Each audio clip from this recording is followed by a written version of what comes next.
annonceurs, chefs d'entreprise et autres. Bref, population d'ici et d'ailleurs. Cet espace vous est réservé pour la promotion de vos produits et activités, non seulement en français, mais aussi en fond, Ditamari, Fulfulde, Batonou, Dendi. À vous le choix. Pour en savoir plus, veuillez nous contacter au numéro suivant 97 64 79 91 ou 97 17 51 35. Chers amis de BLTV, bonjour. Une semaine avec le Béninois libéré. Nous y sommes. Les rubriques n'ont pas changé. La revue hebdomadaire du journal Le Béninois. Libéré, instant, causerie, débat et immersion du côté du septentrion pour retrouver le directeur régional. Chers amateurs de BLTV, sans transition aucune, suivez la revue avec Merveille. Merveille, bonjour. Bonjour Justin, bonjour à nos amis internautes. Merci d'être toujours là avec nous et bienvenue à la revue hebdomadaire. La revue dans laquelle toutes les unes de la semaine nous est présentée. Et nous allons commencer avec celle du lundi 7 octobre 2024 où le quotidien Le Béninois libéré met en manchette. Coup d'État manqué, plan de communication pour salir la présidence béninoise et insinuer un troisième mandat. Ceux qui s'attaquent à Talon rendent-ils service à Bouka? Le journal précise que Voice Africa a été payé pour raconter des barleven. En deuxième de une, coup d'État manqué au Bénin, Badamassi dénonce l'usage de 1,5 milliard pour déstabiliser le pays. En troisième de une, c'est-à-dire en bas de page de votre journal, tentative de coup d'État toujours, Bion salue l'esprit républicain de l'armée béninoise. Dans les colonnes de votre quotidien, implantation d'Epitech au Bénin, une prouesse de Wanilo Mendegan, Fagla. Dans l'oreille droite de votre journal, pour terminer celle de ce lundi, 82e section du comité exécutif et 46e conférence de l'UPEA, l'honorable Agua au rendez-vous avec la délégation béninoise à N'Djamena. Mardi 8 octobre 2024, le quotidien Le Béninois libéré placarde en manchette. 6e édition de la journée mondiale du coton au Bénin. La communauté internationale salue la vision de Talon pour la filière coton. En deuxième de une, finale de la Coupe de la Gani 2024 à Parakou, une organisation réussie pour Adam Bitoko et Gbadamassi. En troisième de une, don de kits scolaires aux apprenants de Cotonou, les écoliers de Ahok-Bohoué et de Vedoko 3 en joie grâce au conseiller bloc républicain Ondé Ladji. Dans les colonnes de votre journal, vous lirez Carnet Noir, le professeur Bernardin Bogodo a tiré sa révérence. Dans l'oreille droite de votre quotidien Écho de la Criette, voici les raisons du renvoi du procès de Steve Amoussou. Le journal Le Béninois libéré met en manchette à la une du mercredi 9 octobre 2024, tentative de coup d'État manqué, demande d'asile politique en France. L'ancien ministre que nomme se reproche-t-il quelque chose? Le journal met les ergues que en tant qu'avocat et ancien ministre de la Justice, il doit revenir assumer ses responsabilités. En deuxième de une, tension au Moyen-Orient, les Béninois invités à quitter le Liban sans délai. En bas de page de votre journal, collaboration de Bénin-FIFA, le gouvernement et la FIFA engagés dans un partenariat fructueux. Dans la colonne de votre journal, vous lirez réhabilitation des voies d'accès et de traversée de Cotonou, des travaux sur la SICA Toyota Étoile à partir du 14. Dans les colonnes de votre journal, Pipeline Bénin-Niger, un 4e navire charge du pétrole brut nigérien à ses mains craquées. Et nous continuons toujours cette revue avec la une du jeudi 10 octobre 2024 où le quotidien Le Béninois libéré met en manchette coup d'État et intention de succéder coûte que coûte au président béninois Boko, que nomme Dagnon Omeki et Talon, qui a trahi qui. En deuxième de une, bilan de la Criette, 6358 dossiers traités en 6 ans. Des avancées significatives dans la lutte contre la cybercriminalité. En troisième de une, vous lirez sur cette une, Conseil des droits de l'homme de l'ONU, le Bénin rejoint le Conseil pour la mandature 2025-2027. En bas de page de votre journal, vous lirez réforme structurelle. La Sobemap cède ses opérations à Bénin Manutention SA. Dans les colonnes de votre journal, vous lirez artisanat, des centres retenus pour la formation de 2676 artisans béninois. Et dans l'oreille droite de votre journal, réforme à l'Université des sciences technologiques, ingénierie et mathématiques. Le recteur Gbenou dresse un bilan positif de ces 3 ans de gestion. Nous allons terminer cette revue avec la une du vendredi 11 octobre 2024 où le quotidien Le Béninois Libéré écrit en manchette. Tentative de coup d'État déjouée au Bénin, le collège des imams centraux de l'Atlantique et du littoral pris pour le Bénin est talent. En deuxième de une, un partenariat renforcé entre l'Union progressiste Le Renouveau et le bloc républicain. Djogbenou et Biotchane resserrent le lien pour une gouvernance locale plus efficace. En troisième de une, le congrès de l'UNACOB, une nouvelle ère s'ouvre pour les conducteurs béninois avec Ange Zola. Le journal précise que le soutien de l'honorable Gbadamassi a été salué par les participants. En bas de page de votre journal PAG 2021-2026, sous-secteur des enseignements maternels et primaires, comment les réformes de talent ont impacté le visage de l'école béninoise. Dans les colonnes de votre journal, vous lirez nouveau siège à l'Assemblée nationale, les assurances de la société en charge des travaux au président Vlavono. Dans l'oreille droite de votre journal, pour terminer cette revue, vous lirez formation sur le concept genre et leadership féminin.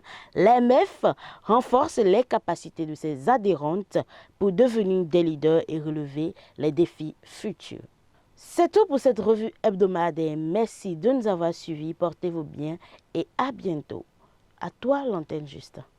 Merci Méveille pour cette présentation, chers amis auditeurs de BL TV. Instant Causerie Débat s'installe et nous accueillons pour vous le débatteur habituel, le directeur du journal Le Béninois Libéré, Akilou Yacoubou. Akilou Yacoubou, bonjour. Bonjour Justin, bonjour chers amis internautes. Comment a été votre semaine? Ah oui, j'ai toujours l'habitude de dire chargée, puisqu'elle est toujours chargée compte tenu des 5 jours de parution que nous faisons. Instant Causerie Débat s'installe et le premier sujet c'est la tentative de coup d'État et c'est une suite de cette information. Tentative de coup d'État manquée, demande de l'asile politique en France. L'ancien ministre Quenom se repose-t-il quelque chose? C'est votre une du mercredi dernier. Que voulez-vous dire? Oui, en fait, c'est une information qu'on a même mise en manchette. C'est qu'au regard des postes, des fonctions qu'il a eu à occuper, il a été ministre de la Justice.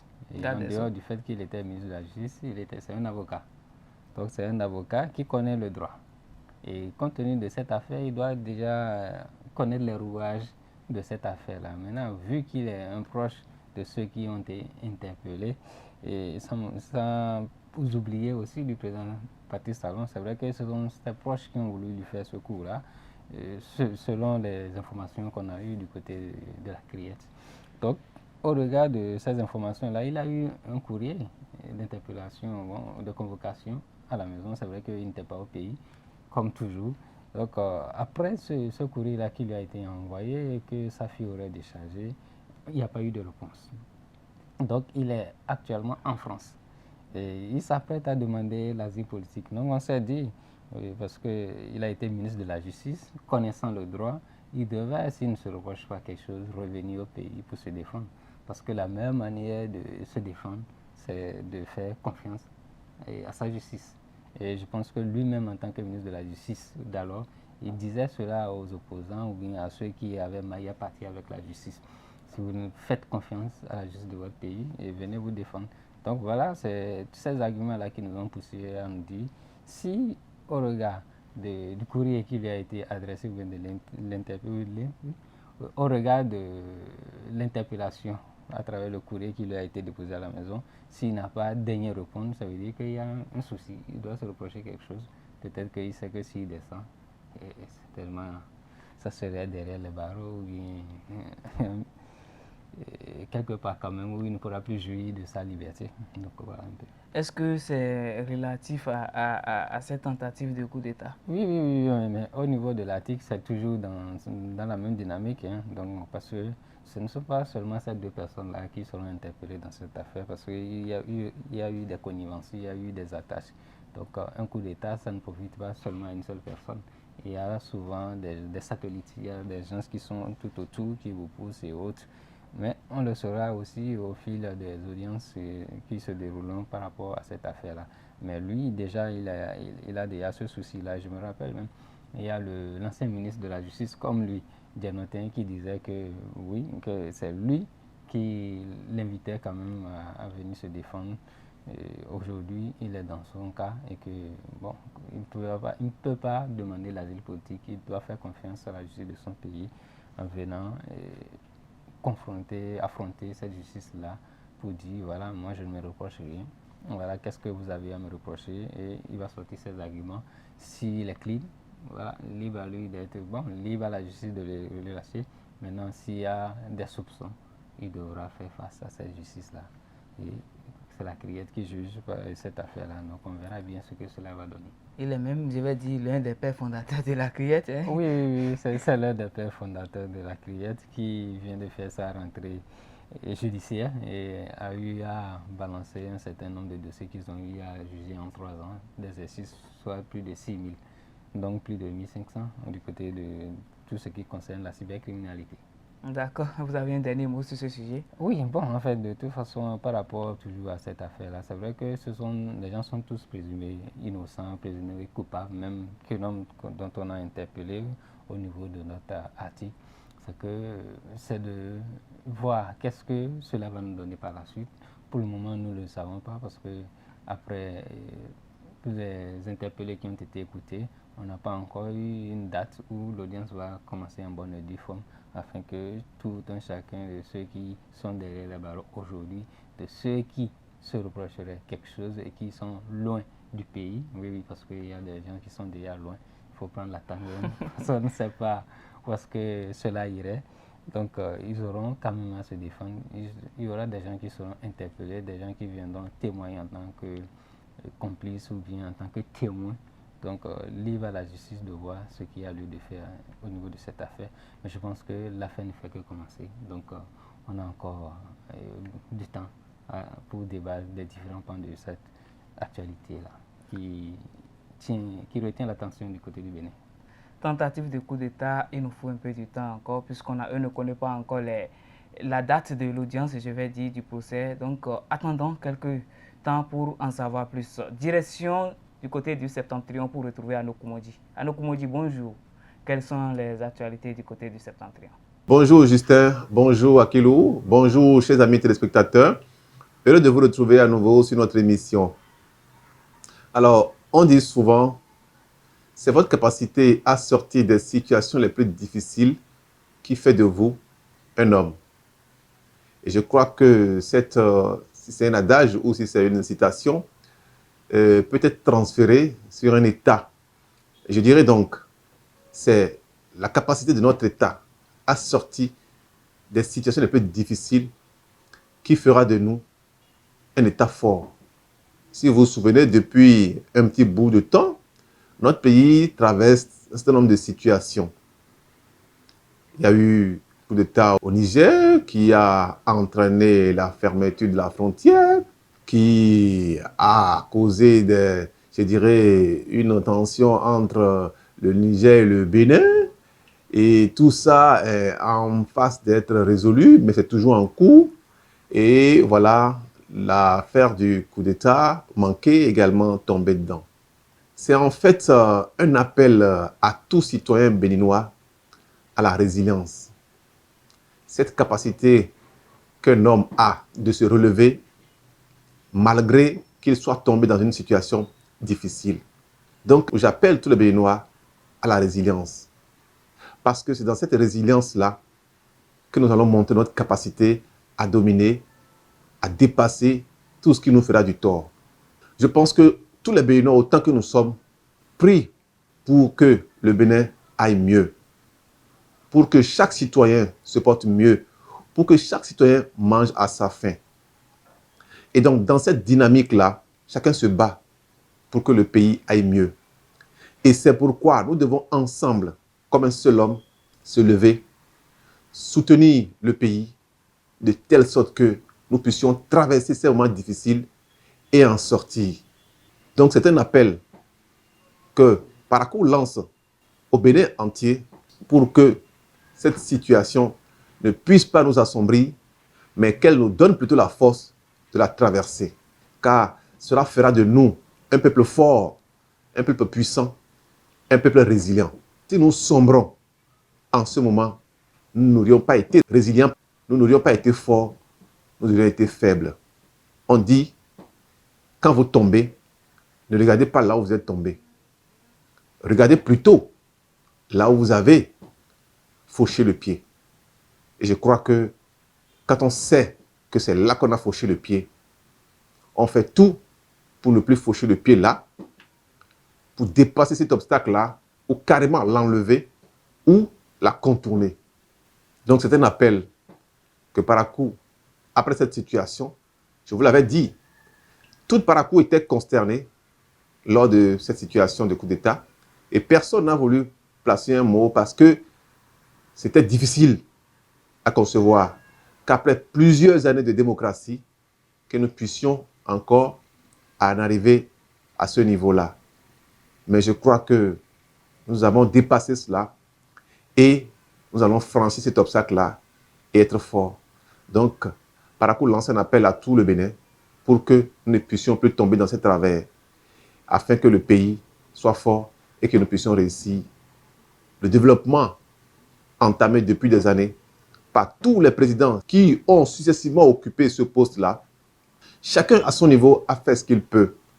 Nous n'allons pas déroger le droit à qui que ce soit parce que tout et chacun, autant qu'ils sont du délégué, en passant par le maire, le ministre, le député, le président, autant qu'ils sont, chacun y a participé et nous en sommes. Et donc, nous en appelons à un soutien fort pour que tout se passe pour le mieux, afin que nous ne puissions plus jamais retomber dans des travers pareils. Je vous rends l'antenne. Merci à nous pour cette information. Tension au Moyen-Orient sera notre second sujet de Instant Causerie Débat, monsieur le directeur de publication. Le gouvernement béninois a appelé ses ressortissants à quitter le Liban sans délai. Qu'est-ce qu'on peut retenir de cette situation du côté du Liban?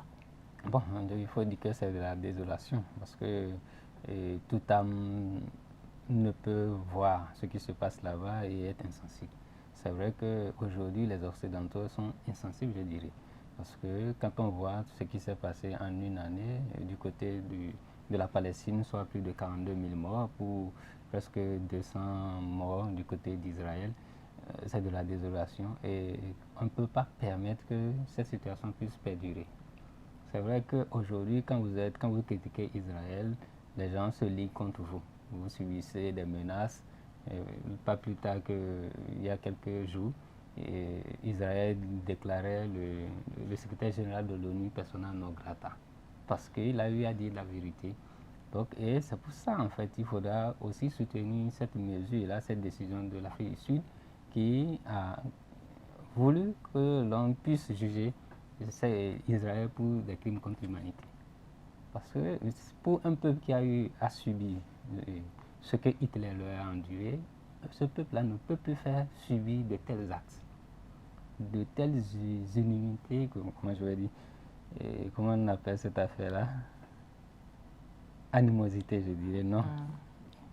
Donc, pour un peuple qui a eu à vivre l'Holocauste et qu'on continue de commémorer, ce peuple-là ne peut plus faire vivre l'Holocauste, je dirais encore, à d'autres peuples. Malheureusement, c'est ce qui se passe au niveau de la Palestine et c'est ça qu'ils veulent aussi déporter du côté du Liban. Donc, quand vous êtes un pays responsable, vous ne pouvez que inviter vos ressortissants à rentrer parce que Israël est soutenu par les États-Unis et par les pays européens. Donc, quand vous vous liguez contre Israël, vous voyez les pays occidentaux qui commencent déjà par vous mettre des barrières, par dire ok, si c'est ça, nous n'allons plus acheter vos matières premières ou bien nous n'allons plus vous permettre d'acheter certaines choses. La France livre des armes à Israël, les États-Unis n'en parlons même pas. Donc il y a de ces pays européens qui continuent de livrer. Maintenant, quand vous livrez des armes à un pays et que vous appelez ce pays-là à baisser les armes ou bien à cesser le feu, mais je ne sais pas qu'est-ce que vous demandez. On ne peut pas vouloir une chose et son contraire. Quand vous voulez la paix, vous ne vendez pas ou bien vous ne donnez pas des armes à un pays qui serait en train de bombarder des populations innocentes. Mais malheureusement, c'est ce qui se passe aujourd'hui. Donc, comme ils ont eu à détruire la Palestine aujourd'hui avec plus de 42 000 morts. Parce que après l'attaque du Hamas du 7 octobre 2023, il y a eu une riposte. Mais est-ce que pour une riposte qui a eu à tuer presque plus de, si j'évalue, peut-être que c'est presque 200 morts du côté d'Israël, il faut tuer. Oui, oui, c'est important. Maintenant, quand vous dites que c'est important, et 42 000 morts, alors plus de 42 000 morts en une année, est-ce qu'il faut continuer? Et ce qui se passe du côté du Liban aussi, c'est plus de 200 morts déjà. Eux, ils ont eu à avoir avec l'attaque du Hamas. Donc, on ne saurait tolérer de telles animosités, je dirais ça comme ça, parce qu'il faut être des... C'est vrai que nous sommes tous des animaux, mais là, c'est qu'on a poussé la bestialité à un niveau donné, où Israël profitant du fait que les États-Unis sont dans une période électorale, aucun des candidats ne peut mettre la pression sur Netanyahou pour le pousser à retirer ses troupes et à cesser le feu. Voilà pourquoi lui-même, en tant que va-t-en-guerre, ne fait que bombarder ces pays-là. Vous avez eu à tuer des gens dans leur pays, mais si ce sont des terroristes, vous vous retirez par la suite. Si vous avez eu gain de cause, vous vous retirez. Donc aujourd'hui, Israël a beau faire, a beau tuer des Palestiniens, l'Israël ne pourra pas exterminer le peuple palestinien. Ça, c'est comme ça. À aucun moment de l'humanité, on a pu exterminer tout un peuple. Ça ne marchera jamais. Et j'ai eu souvent l'habitude de donner des exemples en prenant des films, même au niveau des films d'horreur, où il y a de ces bêtes-là, de ces monstres qui envahissent un monde. Vous avez beau bombarder l'endroit, vous voyez souvent à la fin, il y a une vie. Il y a au moins un qui arrive à échapper. Donc, Israël pourra bombarder tous les Palestiniens, mais tant qu'il restera toujours un Palestinien, ce Palestinien constituera toujours une menace pour Israël. C'est la même chose. Même s'ils vont du côté du Liban, ils peuvent exterminer tous les Libanais, il restera toujours un Libanais. Et ce Libanais-là constituera une menace, quel que soit le nombre d'Israéliens qu'il y aura sur cette terre, que ce soit 7 milliards d'Israéliens, ce seul Libanais ou bien ce seul Palestinien constituera toujours une menace pour ce peuple. Revenons à au communiqué du gouvernement béninois, le communiqué du 8 octobre dernier qui appelle ses ressortissants à quitter le Liban. Comment est-ce que c'est la meilleure décision? Oui, mais quand vous avez un peuple, quand vous avez un pays comme Israël qui ne respecte plus le droit international, vous ne pouvez que prendre cette décision-là. Israël qui bombarde des innocents en disant que c'est des... Ils se trouvent toujours des excuses en disant que ce sont des terroristes. Quand on bombarde un hôpital, quand on bombarde un centre social, on trouve que ce sont des djihadistes qui sont là. Mais quand vous êtes un pays, vous ne pouvez que retirer, parce que c'est un pays où on ne respecte plus le droit. Mais ils ont beau laisser Israël massacrer le monde, les Européens feront face à une autre réalité. Parce que quand un autre pays serait en train de bombarder un autre pays, c'est que personne ne pourra plus réagir. Parce que vous aurez laissé Israël pousser, comment je vais dire, le bouchon jusqu'à un niveau donné où vous n'avez pas réagi. Donc, les gens vous diront, mais pourquoi vous avez laissé Israël aller à tel point et nous ne faisons que commencer. Voilà pourquoi aujourd'hui, quand on prend la guerre Russie-Ukraine, ça a perdu. Il n'y a personne qui puisse prendre une décision. Maintenant, vous avez beau soutenir l'Ukraine, il y aura toujours des pays comme les pays africains ne vont plus suivre ces Occidentaux-là dans leur politique. Donc aujourd'hui, chacun est responsable. Nous sommes à un niveau donné où nous avons l'information au même moment que les Européens. C'est vrai qu'en temps, ils étaient en avance, mais aujourd'hui, nous avons l'information au même moment et aucun peuple ne se laisse aujourd'hui dernier. Donc nous voyons ce que Israël est en train de faire du côté de la Palestine, du côté du Liban, et bombarde aussi de temps en temps du côté de la Syrie, et même tue jusqu'en Iran. Donc, au regard de cette situation-là, aujourd'hui c'est une autre réalité qui va s'imposer avec l'élection du prochain président américain dans un mois. Donc en novembre déjà, début novembre, on aura un nouveau président, et il pourra prendre cette décision, mais le mal aura été déjà fait. Et compte tenu de cette réalité-là d'Israël qu'on a laissé pousser le bouchon à un niveau donné, les gens ne pourront, ça serait une autre réalité, une autre réelle politique qui va s'installer où les Européens ne pourront plus mettre la pression sur un autre pays qui va juger que, au regard de ce que Israël a eu, de cette facilité-là que Israël a eu à bénéficier, compte tenu des armes qu'on lui a fournies pour bombarder des innocents, ce pays-là pourra aussi drainer. Et c'est pourquoi aujourd'hui, vous voyez la Chine qui poussent des ailes. Oui, c'est vrai qu'aujourd'hui, la Chine est une puissance. Donc, il y a de ces pays-là aujourd'hui qui vont pousser le bouchon jusqu'à un niveau donné. Donc, voilà un peu la situation. Donc, c'est une décision salutaire, moi, je pense que il fallait ça. Demander aux Béninois de ne plus aller dans ce pays-là parce que les gens fuient. Où on vous dit, bon, nous allons bombarder à tel endroit, fuyez déjà. Donc, qu'est-ce que nous pouvons faire au niveau du Bénin? C'est de dire aux Béninois de ne pas aller là-bas. Et bon, comme il y a souvent certains qui sont déjà là-bas, c'est de leur dire, prenez vite le premier avion qui est à votre portée pour revenir au pays parce que vous serez plus en sécurité chez vous qu'ailleurs où Israël peut bombarder et dire et prendre comme excuse, bon, une erreur, une frappe par erreur. Alors que les victimes sont déjà là. Mais à quand la fin de ces différentes guerres, je vais dire?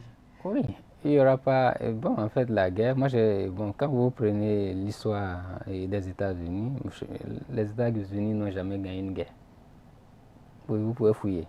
Ils ont fui le Vietnam, ils ont fui, pas plus tard, ils ont fui l'Irak aussi, et le dernier en date, c'est l'Afghanistan. Donc, ils commencent une guerre, ils font tout, et puis par la suite, ils prennent la tangente. Donc ça, c'est la politique des États-Unis, ça. Donc aujourd'hui, qu'est-ce qu'ils font? C'est de soutenir ceux qui sont là, c'est de fournir les armes, comme le lobby juif est fort aux États-Unis. Les candidats, ça veut dire les deux partis, républicains comme démocrates, sont parfois réticents. Parce que quand vous prenez des mesures contre Israël, c'est que vos bailleurs, ceux qui vous financent le parti, si en majorité ils ont des racines juives, commence par dire ok, on ne va plus vous fournir, ou bien voilà, on ne va plus vous financer. Donc pour ne pas être à court de financement, les gens sont obligés de jouer à une politique de bon, on ne voit pas, ou bien d'appeler Israël à cesser, tout en sachant que Israël ne va pas cesser. Parce que Israël sait qu'il n'y aura pas d'ultimatum venant des États-Unis, quoi qu'il fasse. Les États-Unis seront toujours derrière Israël. Donc voilà pourquoi cette situation-là va perdurer et que les Palestiniens auront beau réclamer le retour aux frontières de 1948, ça serait une demande vaine. Donc, mais qu'est-ce qu'il faut faire? Et la seule solution, c'est deux pays.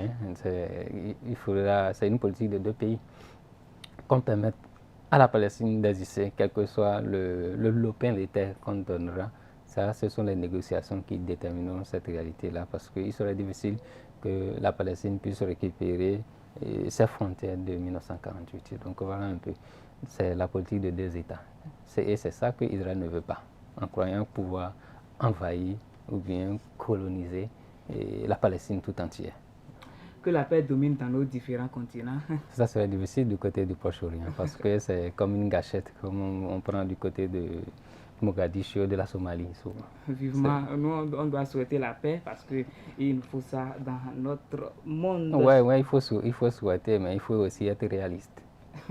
Parce que quand vous voulez la paix, si vous ne prenez pas les décisions qu'il faut, vous aurez beau chanter, vous aurez beau...